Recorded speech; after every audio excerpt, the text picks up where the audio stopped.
Hello. This video is, we live in the most peculiar time in history. Ever. This is the most peculiar time in history. The strangest, weirdest time in history. If you ever look back on any time of history, and a time of history that would just make you scratch your head and be like, that must have been weird, it's now. Because we are living in an infrastructure of utopian future, but the mindset of the past, of the ignorant, overly constructed, controlled past. We, infrastructurally, we are in the future already.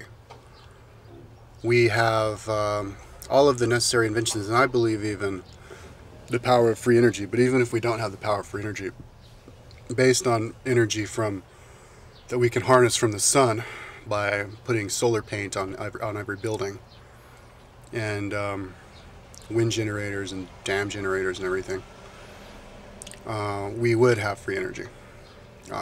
If we spent our money on aeroponic skyscrapers, I think that would make food so cheap that we would practically be free. Food is really expensive. Like an orange is like, a grapefruit's like almost $1. That's ridiculous.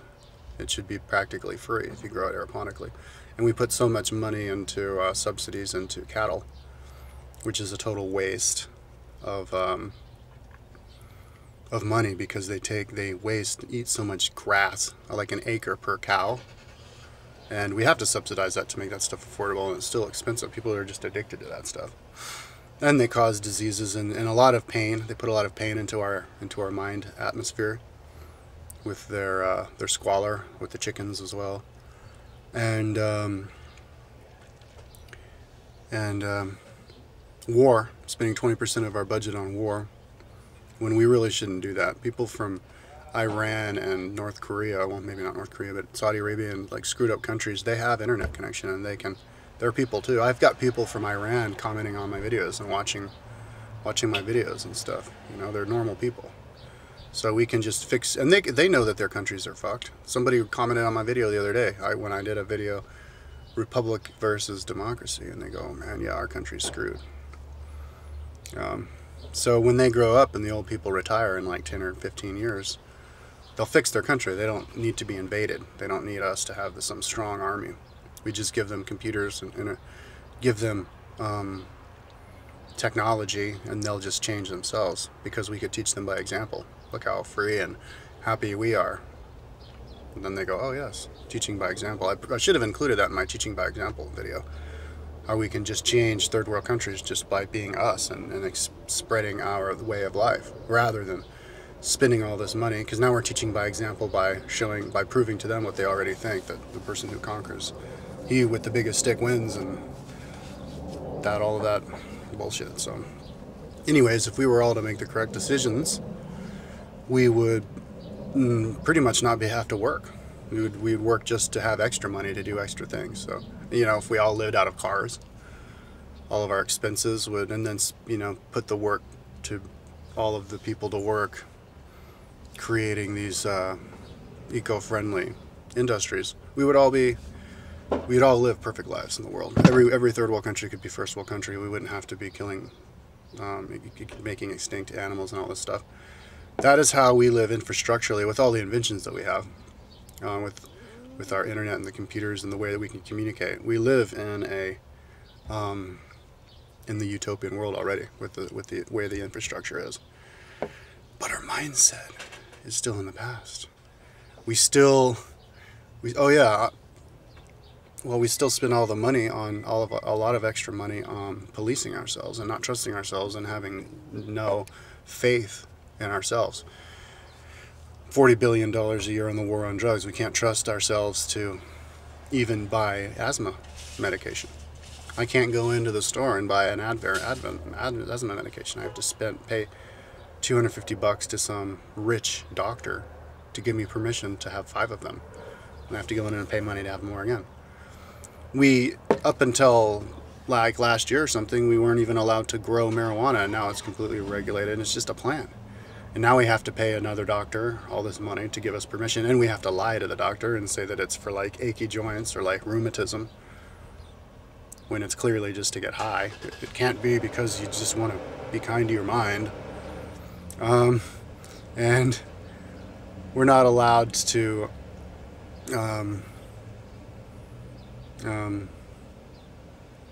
take any of those other drugs. All those other drugs should be legal. And we spend so much money on that. And then throwing people in jail. 50,000 people were in jail. 20 years ago, 50,000 people were in jail. I hope it's not more now, just for selling marijuana. And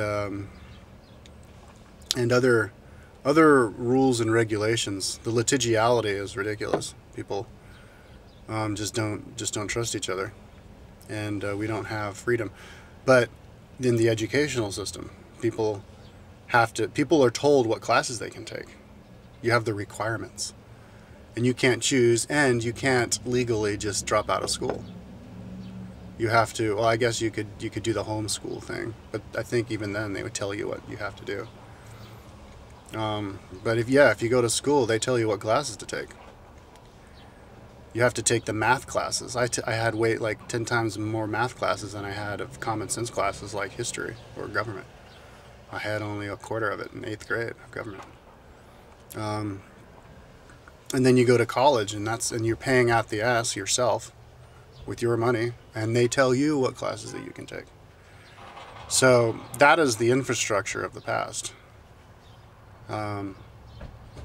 The structure of our society is from the past, from a world where we didn't have the resources for people to be their own selves and make their own decisions, and people weren't educated enough to kind of know the difference between right and wrong in a lot of respects. They just needed to be disciplined.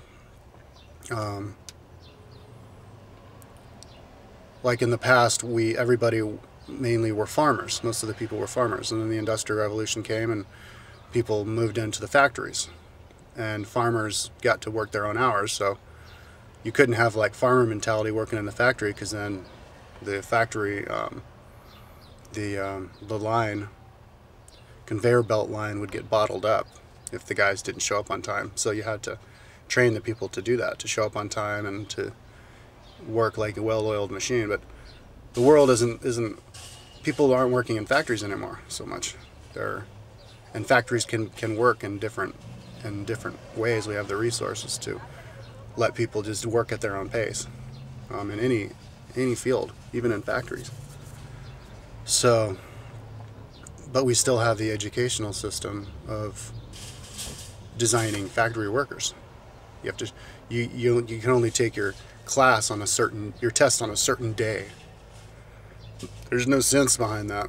And you don't even know what the test is on until like 3 days beforehand. And you have to show up to the class every day at this time, and you can't leave until this time, and you're not allowed to leave school. When I went to school in junior high, we had lunch, we weren't even allowed to leave campus. And we need to train people to think for themselves. That's why people can't think for themselves. It's funny. Technologically we have the capacity for people to think for themselves, for people to express themselves on video like I am, on YouTube, make websites expressing themselves, put their opinions, their political opinions on the internet. But nobody does it.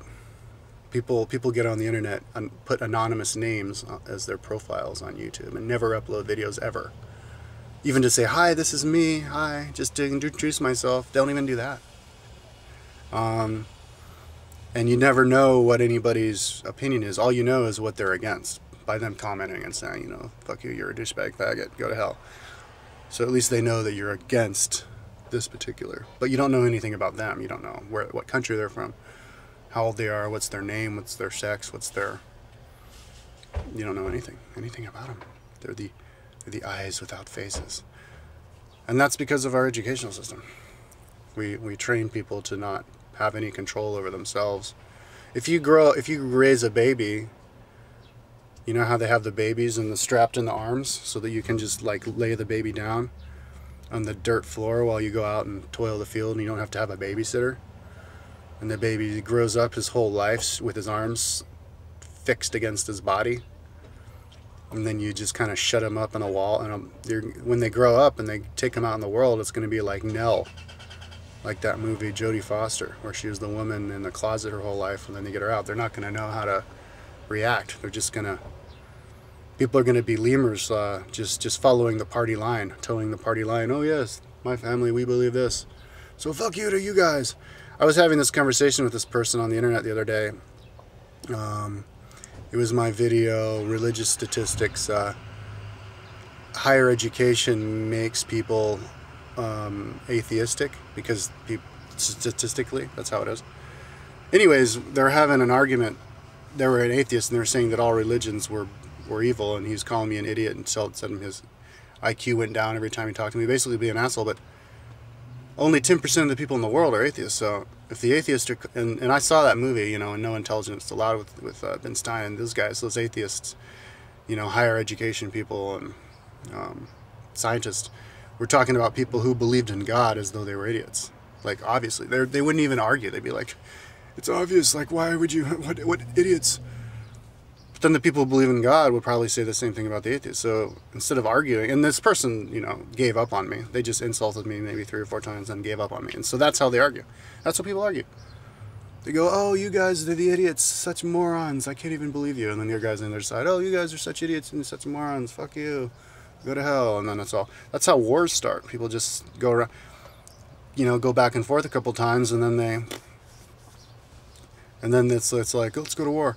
I've been watching historical movies lately, The Tudors, about King Henry VIII and then John Adams. And you see the scenes where the people come together and at court.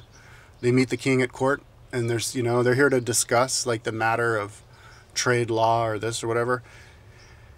And even not at court, even in like the private chambers, and they talk with like his own daughter or something, and they go like, the king says something, the daughter says something, the king says something, and then that's the argument. And of course they made it really brief because it's a movie, and you have to have stuff, the scenes go by quickly and just touch the point. But I think in a lot of respects that's accurate. People would meet and they would just give each other the party line. Okay, now we have made clear what the party line is, and then okay, then we're done. Kind of like in TV, you'd have like Crossfire or like Bill O'Reilly, and they'd have somebody on for like 30 seconds.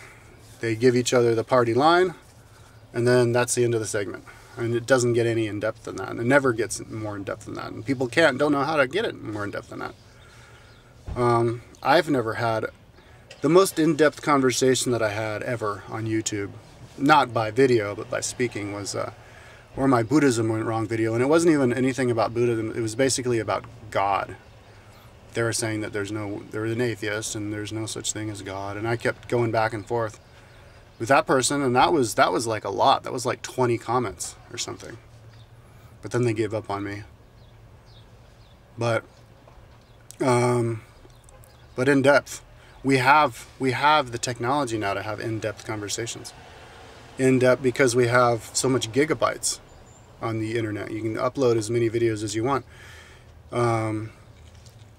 There's so many channels on the television. You could have the channel where people talk about something, and then they just talk about it forever, and then they could index the subjects. You could be like, yeah, this one they're talking about this subject, this episode they're talking about this subject, or they're going more in depth on this subject, and you just choose it.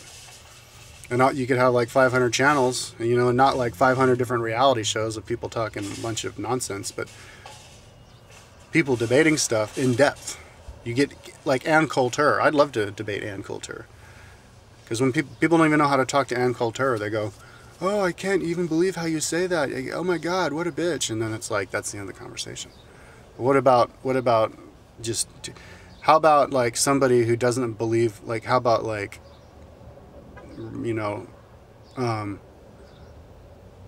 some like liberal talk show host talking to Ann Coulter about something that they disagree with for 3 hours. See, that's entertainment to me. I'd watch that. And then you could have like call-in shows or something. So that's a cool thing about like Coast to Coast is cool, because those interviews are like 3 hours. But we have the infrastructure now, the technology to have that. Whereas maybe we didn't before, because maybe people just weren't. It wasn't public when people would talk to the king in court, it would only be just a quick jive back and forth, because the king had lots of people to talk to, because he had to make all the decisions, and they couldn't delegate all the different parts, and they couldn't communicate, so they couldn't, you know, and they just weren't educated enough to go and get in deep in depth.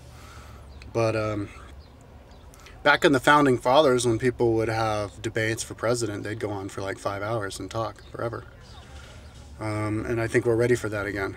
But not just for like the presidential hopeful to be doing that, but everybody could be doing that. And you just choose. That's how I organize my personal website. You look at my personal website, and you can, if you have it on a grid system, you can't have too much information. You know, like you could have, just like if you're going through your family photos are set up on a grid system. And if you're looking for a picture, you don't even have to type in the name of the picture. You just scroll down, and then you recognize it, and you go in. And if you have it organized where you have like this subject, and then you go, okay, the subject of abortion. You go down the grid system, abortion, you click it, and then you have all the more grid system. Abortion with religion, abortion with economics, abortion with politics. Then you click on that, and then you have like all the other grid system videos on it. And you can have as many, you can't have too much information if it's all organized. So we basically should teach ourselves to be organized in ourselves, not to follow the organization that somebody gives to you without, you know, and without any like explanation why they came up with the organization system or who they are or anything like that. Teach people to be able to figure it out for themselves. But anyways, this video is, so that's why we're living in just a peculiar time, because it's all these people. And I think it's true. People are really like frustrated now because they're confused. They know it's not right, but they don't know how to fix it.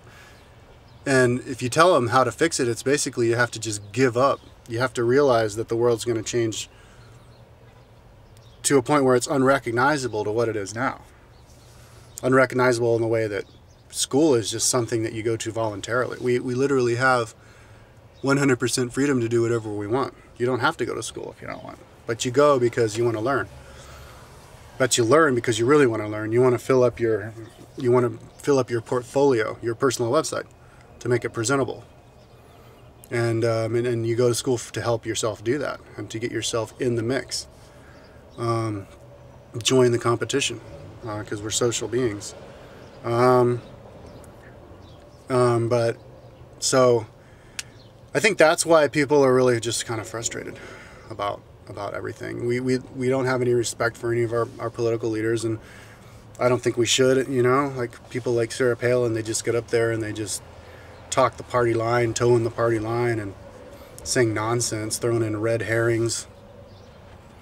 If you ask them a provocative question that they can't answer, kind of like that. The perfect example was when Katie Couric asked Sarah Palin about like the bailout for like the bankers or something, and she just went like, oh yeah, we're just ill about this. We have to do it under the umbrella of job creation with 20%. And people were she was just like trying to remember these talking points, and then kind of threw them out. It was like, yeah, you know, people, you can't, it doesn't work if you just doing what they're telling you to, just following the party line, rather than growing up to just be your own person. And that's why I think stuff is just not integrated. And I think since we have the technology right now, and we all have like the time to become interested in everything. Like 20 years ago, somebody would be like, do you like music? And it's like, yeah, I like music. I don't like music.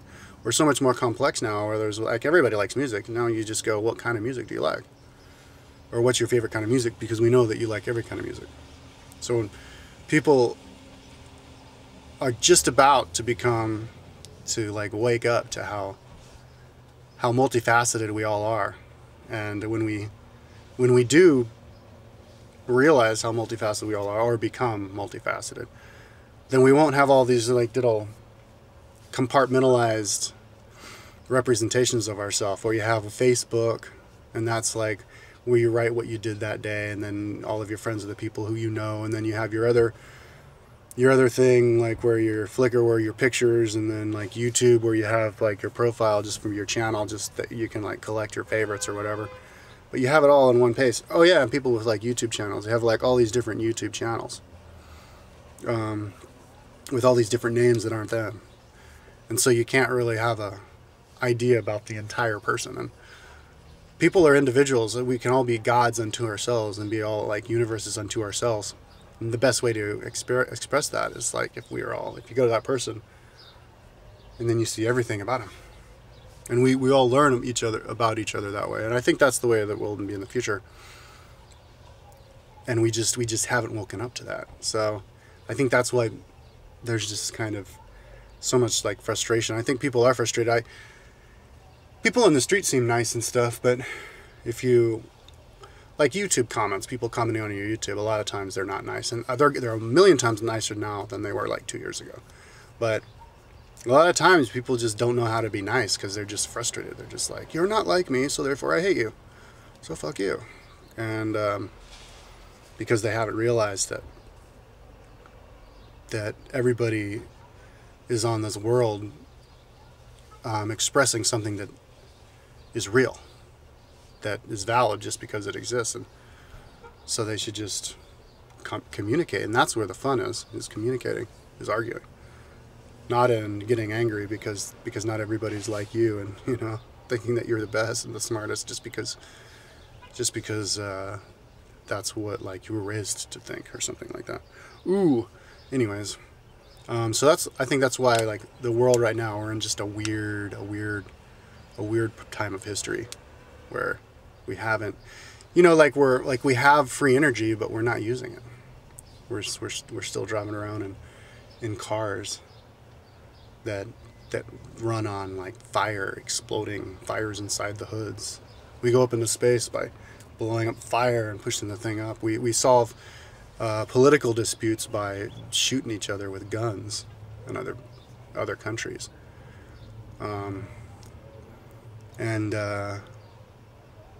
Yeah, it's an interesting time. But I think we're just about to come out of that. And 20 more years, we'll be out of it.